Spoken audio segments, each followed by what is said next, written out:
We know that there are 10 divine attributes. They're called Sephiros. What are those 10 attributes? 3 intellectual and 7 emotional. The 3 intellectual are Chachma, Bina, Das, and the 7 emotional are Chesed, Gvura, Tiferes, and so on. Love, kindness, judgment, compassion. But what exactly does Sephira mean? We translate it as attribute. What is an attribute? So when I ask people, their answer usually is, the 10 attributes. So, there are 10. What's an attribute? Chesed, Gvura, Tiferes. I know their names. What's an attribute? What is a Sefira? There are 10 of them, and they each have a name. What is them? What is a Sefira? The word Sefira actually means shine, a brightness, a revelation.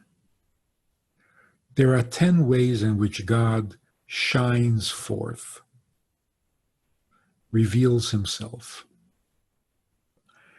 So in creation, there are 10 utterances. God created the world with 10 utterances. So when it comes to creating, there are words that bring the world into existence. Let there be light. Let the earth give forth vegetation, and so on. Even let us make man. So there are words, and those words create. But the creation that those words produce don't reveal God, they conceal God. The world covers the presence of God, and it appears to exist without him. So these are not called Sephiros, these are called Mamoros, utterances. The 10 Sephiros, they are 10 ways in which God makes himself known. They are not creations. Aside from the fact that they're not physical, there are metaphysical things that are created. Angels were created on the Monday of creation and on the Thursday of creation. So angels are not physical, they're not corporeal, but they are created. They're manufactured. Sephiros are not creations. In the proper technical translation, they are emanations. The sun does not create light. It gives off light, which means light emanates from the sun. So these 10 attributes are emanations, not creations.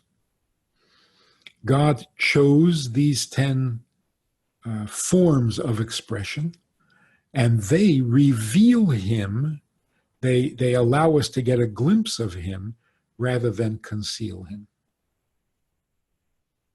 Of course, the glimpse we get is finite, because kindness is only kindness. It's not judgment. And judgment is only judgment. It's not compassion. And compassion is not kindness, and it's not judgment. It's only compassion. But these are things that don't conceal God. They reveal God, but they are a limited revelation. So when we see God's kindness, we get to know something about him. About him. When we see God's compassion, we see something about him. When we see his judgment. Right? So they all let us know something about God. They let God shine through. They're not creations. Creations block the Creator. Well, unless we intervene and do something to reveal the Creator in his creation. So what does the word sefira mean? Emanation, a shining. Obviously, God is none of those 10 things. He is not kindness. He is not judgment. He is not compassion. He has kindness, he has judgment, and he has compassion. So he contains all of them, but they are not him. Not even the sum of all the parts is still not him.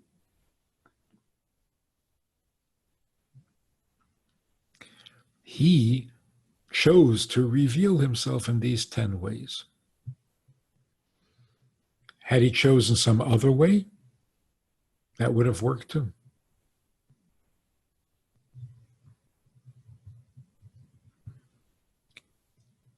Certainly when it comes to creation, we say the laws of nature. There are no laws of nature. There is the obedience of nature to a law. Nature doesn't make laws. The Creator instructs nature, and nature obeys its Creator. Now, when God tells nature how to behave, when God gives nature a path along which it should flow, it's a choice that God made that he could always change and replace with something else. Let me tell you what I'm talking about. Water flows down. Tomorrow, God can decide water should flow up. Hot air rises. Tomorrow, God can decide it doesn't have to rise, it should go down. Even we know that 2 and 2 is 4. Why is 2 and 2 4? What does it mean that 2 and 2 is 4? There's no reason. In this world, as God set it up, he made it so that 2 plus 2 becomes 4. If he had made it that 2 plus 2 is 6, we would have gotten used to that. So all the things that we call laws of nature are, in a sense, arbitrary choices on God's part. And that's why there are miracles. Miracles means the order in which God arranged the universe is only arbitrary. It can always change, and on occasion it will change, and we will call that a miracle. So now we have a definition for another word, miracle. What's a miracle?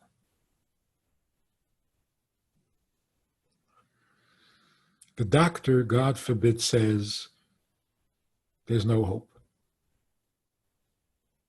The patient survives and lives 20 years. It's a miracle. But what exactly do we mean by that? The word miracle in Hebrew is nes, or nes, which also means a banner, a flag. What is the purpose of a banner? You raise up a flag or a banner on a tall pole so that it can be seen from a distance. And that marks the spot so that people can find their way back home. Or it identifies the spot so that you know that it is your home. So if you're flying the American flag, you know you're home, if you're an American. So the word miracle in Hebrew actually means something high and noticeable, visible. When the sea split and the Jews were able to cross through on dry land, that was a miracle. What is the miracle? People saw something they never saw before. Yeah, they saw water standing still, like a wall. No, they saw something much greater. They saw that the nature of water to flow isn't necessarily that way. There can be water that doesn't flow. It's rare, the exception to the rule, but the exception to the rule proves that the rule is not absolute. In other words, it doesn't have to be. So when God splits the sea, is he actually fighting the laws of nature? The law of nature is pulling the water in one direction, and God is telling it to go in the opposite direction. That's not necessarily a good description. Water flows because God wants it to flow, for no other reason. So when water flows downhill, it is obeying a divine command. When the sea splits, what is it doing? It's obeying a divine command. So which one is the miracle? Turns out they're both miracles, because by nature, water can't do anything. It doesn't even exist. So God has to create the water, give it a behavior pattern, tell it what to do, and then it does. So usually God says flow. Sometimes God says stand still. Which one is the miracle?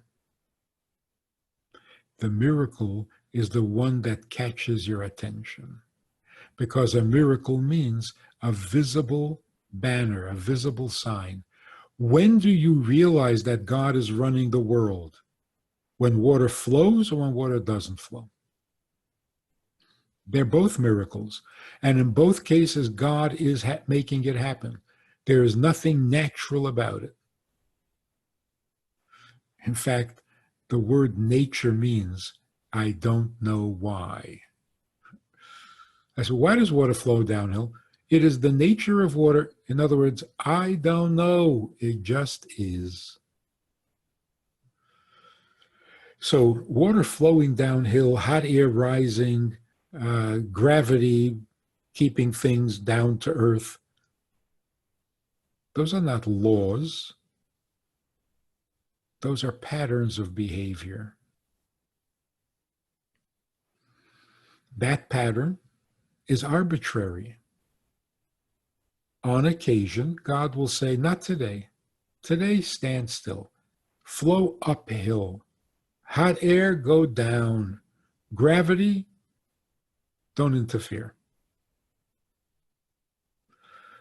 Will that be unnatural? No. Will it be a miracle? Yes, because it gets people's attention. So the water flowing downhill, we've gotten so accustomed, so habituated, that we don't even notice that God is doing it. But when water flows uphill, oh, there is a God after all. The same is true with a person who's told that he has no hope and survives 20 years. If he just kept on living for 20 years, no one would notice that God gave him 20 more years. But when the doctor said, you can't live anymore, it's over. And then he lives 20 more years. Said, wow, God gave him 20 years. Yeah, God gave him his first 20 years as well. That you didn't notice. So when we observe the familiar behavior of nature, we're not inspired. We don't notice the Creator because we're so familiar with it. But when something happens that we're not familiar with, we notice that there is something strange going on here. That's called a miracle. So the essence of the miracle is not what happened, but how it affects people. So what is a miracle? A miracle is when God does something unusual that draws our attention. The exception to the rule that makes us notice and realize what the rule is all about.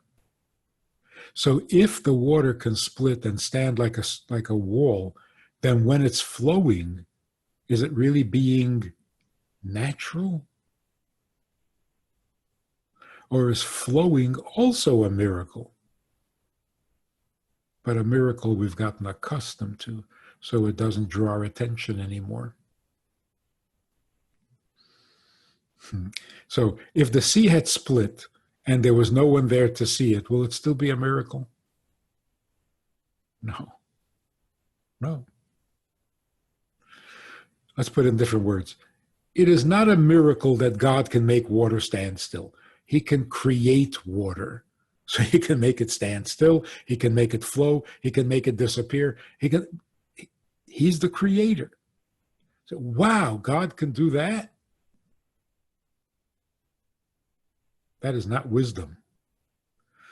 The miracle is, I've been watching water flow all my life, and it never occurred to me that by doing that, the water is obeying its creator. I just thought water flows. Now that I see that water does not flow, it gives me a whole new appreciation of the water that does flow. So when I see a miracle, I notice and I become aware that everything in nature is a miracle, because the whole world was created out of nothing. That's really humbling. It's inspiring. It's eye-opening. It's liberating. You don't despair because there's no hope. There's always hope. Who made the law that says that if you have this kind of fever, you can't survive? There's no such law. Every doctor will tell you, for every law that they know about, there are exceptions galore. They call it an anomaly. That's only because we haven't seen much of it. Not because dying from this is normal, not dying is not. They're both not normal. They're both not normal. They happen only by divine decree. So, if God can tell you to be healthy, God can tell you to not. If God can tell you to be ill, He can also tell you to survive. These rules of nature are flexible. So somebody once said, the laws of Torah are not like the law of the land.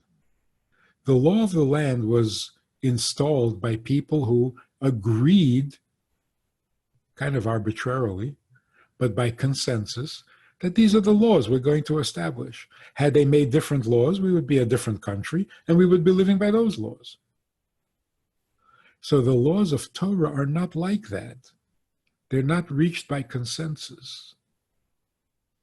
So somebody said, right, the laws of Torah are like the law of gravity. You can't fight it. You can't make exceptions. Actually, the laws of Torah are real laws. Gravity is not a law, it's a habit. It's a custom. Things fall back to earth because that's the custom that God instilled in them. There's no law. So when God makes something not fall down, he's not fighting gravity. Gravity is perfectly flexible and will do whatever God instructs it to do. Equally unnatural, equally real. So life is a constant miracle. And we know this because of the exceptional miracles that give us that clue and open our eyes to what nature really means. So I might say there are consistent natural miracles and there are the exceptional, unique miracles, but everything's a miracle. Shalom Aleichem. How are you? You know, I do a lot of talking, a lot of Zooming, many classes, many subjects, but that's all formal stuff. Hopefully good stuff, but formal. We also have a Wednesday night meeting that's more informal and kind of Hamish. If you want to join us for that kind of an event, interactive, time for questions and so on. If you want to join us for this side of conversation, click on the link below and join us every Wednesday night at 9 o'clock. Well, maybe not every Wednesday night, but we try to make it every Wednesday night at 9 o'clock, a more informal chat, which can be more enjoyable at times than the formal stuff. So check it out. Click on the link and join us. Try it, you'll like it.